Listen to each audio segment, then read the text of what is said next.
I have a Bobcat controller base today that a customer brought in. The part number is 6678683 and it's having some issues. So let's go ahead and take a look at it and see what's going on. I've already removed all of the screws and wires and ribbon clips, so for me this will lift right off. So looking at the circuit board under the microscope, we're going to notice a lot of corrosion, oxidation, a little rust. One of the issues is actually down here, bottom right. One of the connector pins right here is completely missing. When the customer removed the module from their tractor, the pin actually stayed stuck inside the tractor. One of the other things we can notice is we have several components that appear to be completely, the corrosion completely destroyed them. It actually doesn't look too bad. Okay, let's clean that up with some alcohol. Let me remove all that conformal coating and see what's under there. The capacitor that used to look like it was in really bad shape is actually not too bad, so I think we're going to be okay there.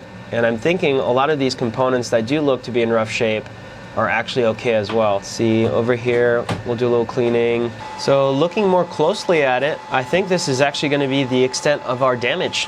Same thing, we have some delamination over here. Again, I don't think that that's going to be actually the cause of any problems. The trace right here, however, could be damaged, so we'll have to double check that.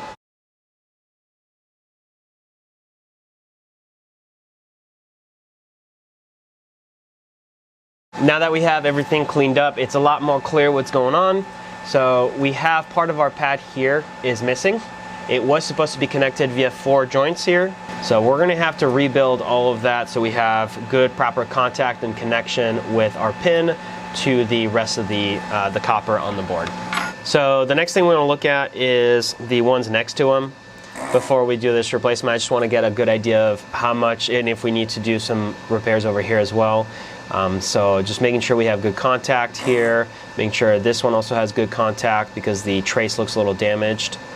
So we'll have to follow it all the way down to here and make sure that there is a short between that point and the pin over here. All right, in beep mode, when my leads touch and detect a short, it will beep. So let's do that. We'll have one pin over here, and again, we'll follow that trace all the way down to right here, and we do have that beep. So the trace, even though it looks a little bit rough, I think it's still okay. Maybe we'll reinforce it, clean it up, coat it, and then this pin, of course, we have good contact. What is this going to? What is this? All right, I see. So on the front, it is actually connecting to this pad, which then goes over here to this resistor. So on the back side, it doesn't connect anywhere, but on the front side, it does. So let me put it. Yep, and we do have good contact. So we'll reinforce the joint. We'll put a little fresh solder on there just to make sure it's good. And the pad on the front for the missing one also looks pretty good. There's no copper missing like we saw on the back side, so we'll be okay there. So I have this makeshift pin that I installed that was taken from another device, and so I have it going through here, but it is a lot longer, so we'll cut that off on any of the excess once it's soldered in. And right now it's actually a little too long, so I'll have to pull it through. I'll go ahead and start soldering what I have right there for now, and then we'll double check the length in a second. And looking at it, yeah, it's looking pretty good. Yeah, I think that's actually the exact appropriate length. All right, let's go ahead and solder the top now, and hopefully the bottom doesn't get desoldered when we do that. So one thing I'm gonna do to try and help avoid it desoldering is add flux, which should help me get a little bit better contact and flow faster, because I'm not gonna wanna hang out too long on that pin. If I hang out for too long, then the solder on the bottom side will start melting and the pit can fall through. Okay, I think we're pretty good here. Let me just add a little bit more. And we have really good connection. I put a lot of solder there just to make sure that we had good contact. In part was because, well, I needed to bridge all the way over there to that side. Let's go ahead and chop off the excess of the pin, and then we'll do a little cleanup, and then we'll double check the other pins next to it. Okay, so same thing with the scratch pen. I exposed all the copper and everything actually looks to be really in good condition, so I don't think I need to do anything here aside from that little cleanup. We'll just make sure to coat it back up with the conformal coating when we're all done, so that the corrosion, humidity, oxidation doesn't start attacking the exposed copper again. One more thing is I'm gonna, with the wire brush, just clean off some of these pins because they look a little rough. So we're just gonna pass over it, make sure we clean off any of that oxidation or corrosion that could be preventing improper contact in the future. And we'll also coat it with a little chemical called deoxit, which should help remove some of the stuff that's not coming off, and I'll do another pass afterwards, but we'll finish that off screen. You get the idea. All right, we're going to be using our UV curable solder mask oil to coat the exposed copper, and we're going to use that for this area. I did remove a lot of the conformal coating that we will replace with more conformal coating, but I like to use this just for the exposed copper and pins that need to be covered. It's a little bit better and cures a lot faster.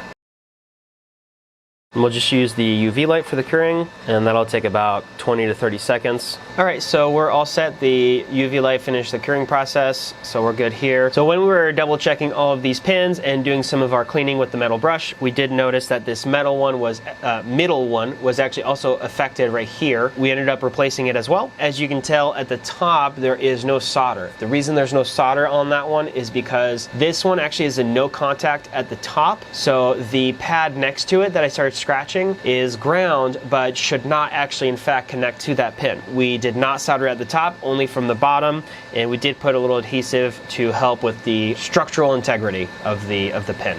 As I was going through and doing some of the cleanup, I did notice this trace over here.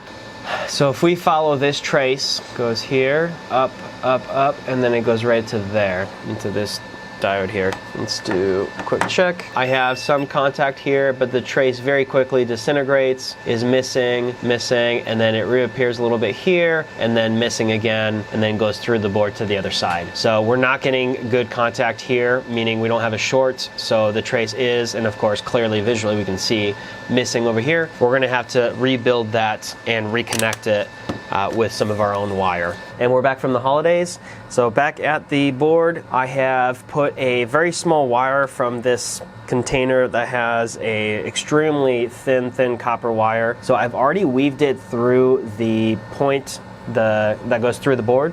So now all we need to do is solder it there, and then we'll solder it to the diode. And I'm just gonna go ahead, and I have so little to solder to, so I'm just gonna flood the whole joint here, and we're gonna try and bridge it. Yeah, so I'm having a hard time because there's just not enough copper for the solder to adhere to. So it's not gonna flood and do like a full bubble of solder, but it is soldered on the corner there. And now we're gonna extend this wire a little bit.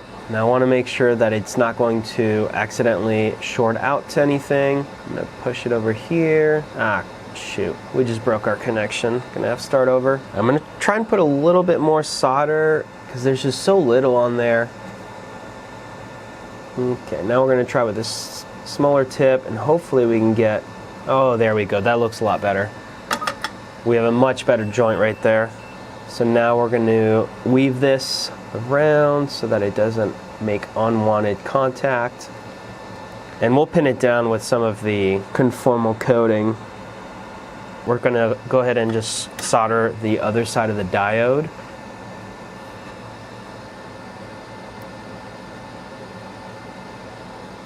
So actually I'm going to use the mask oil that cures with the UV light instead of the conformal coating to just kind of put everything down so they can't move anymore, just because that's going to be curing a lot faster than the conformal coating, and then we'll just double check that there's no unwanted shorts afterwards.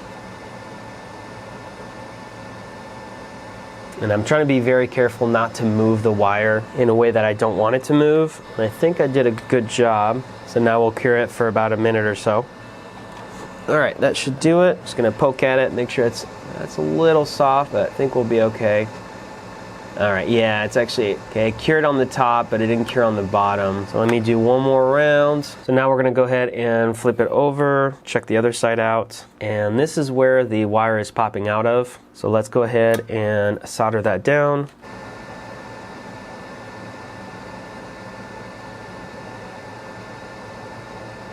So to cut this, I'm just gonna actually wiggle it around until it gets loose and breaks off. All right, perfect. And we don't have any shorts with any of the neighboring pads, so we're all set there. Let's keep looking around for other potentially bad traces. This looks a little dirty, but I think it's okay. Yeah, I think it's just a dirty joint, but I don't think it actually is defective. Or touch it up with some solder real quick. And so this one is actually on a larger pad. Let me bring up my iron temperature up a little bit. I'm gonna change the iron tip that I'm using, but I think I also need to just clean it up a little bit more in order to get good contact. And we just have a little gunk in the way. I thought I'd be able to get through it, and then we'll do a little flux as well. That's a lot more than I wanted. Okay, I'm gonna do the other side as well. All right, and that's kind of what I figured. And yeah, so there's no metal at all left to solder on one of the sides. So this capacitor needs to be replaced. Go ahead and clean up the original pads. All right, I'm gonna add a little solder to one of the pads. Slide in the capacitor, perfect. And we'll then solder the next side. And we're locked in. This one's also looking a little corroded, so let's check it out. We'll do the same thing. We'll go ahead and add some solder to both sides. So this top side over here is the one that I'm concerned about. And as you can tell, I'm making a lot better contact with my new solder on the bottom than I am on the top. So let me keep brushing it, cleaning it up a little bit more. I wonder if this is just dirt or... okay, yep, it's falling apart. All right, it looks like the same thing's happening on this capacitor, so we'll have to go ahead and remove it and we'll replace it as well. Although it looks like the bottom is still making contact because I can't remove it just by soldering one side. We're still gonna replace it, but this one's gonna be a little tougher. There we go.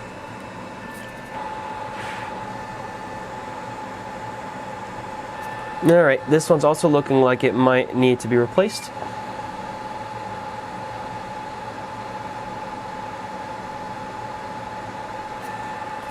Right, and again, we can see the top over here. The pad is already missing, so same thing, we'll go ahead and replace this one as well. So at this point, this whole backside I've gone over a couple of times. I cannot find any other issues, so we're all set there, and the front is actually in much better condition. I'm not sure exactly why.